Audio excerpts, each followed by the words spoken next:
জয়ের চাকরি চলে যায়। সে ভেঙে পড়ে চুপচাপ বসে থাকে। তখন সুন্দরী তাকে সান্ত্বনা দেয়া। সে বলে, তুমি এই চাকরিটা পেয়েছিলে তোমার মেধা আর যোগ্যতার কারণে। চিন্তা করো না, নিশ্চয়ই অন্য কোথাও আরো ভালো কিছু পেয়ে যাবে। পরদিন থেকেই জয় শহরের একের পর এক কোম্পানিতে চাকরির খোঁজে ইন্টারভিউ দিতে থাকে। কিন্তু কোথাও সে সাফল্য পায় না। দিনের পর দিন ব্যর্থতার ভারে সে অবসাদগ্রস্ত হয়ে পড়ে। ধীরে ধীরে জয় মাদকাসক্ত হয়ে যায়। কখনো কখনো সে রাগের মাথায় সুন্দরীকেও শারীরিকভাবে আঘাত করে।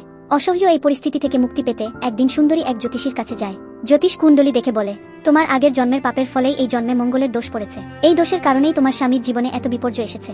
এই দোষ কাটাতে হলে তোমাকে অন্য কোনো পুরুষের সঙ্গে শারীরিক সম্পর্ক স্থাপন করতে হবে। এই কথা শুনে সুন্দরীর পায়ের নিচ থেকে যেন মাটি সরে যায়। বাইরে বেরিয়েই সে ফুপিয়ে ফুপিয়ে কাঁদতে থাকে। অন্যদিকে জয় দিনে দিনে আরো অধপতনের দিকে যায়। সে এতটাই নেশাগ্রস্ত হয়ে পড়ে যে মদের টাকাও থাকে না তার কাছে। তখন সে একে একে ঘরের জিনিসপত্র বিক্রি করতে শুরু করে। সুন্দরী যদি কিছু বলতো সে উল্টে মারধর করত।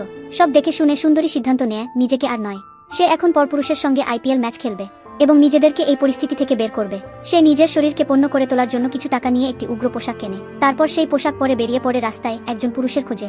এরপর সে বাস স্ট্যান্ডে গিয়ে দাঁড়ায়। তখন দুজন লোক তাকে দেখে তাদের নিচের ডান্ডা গরম করে ফেলে।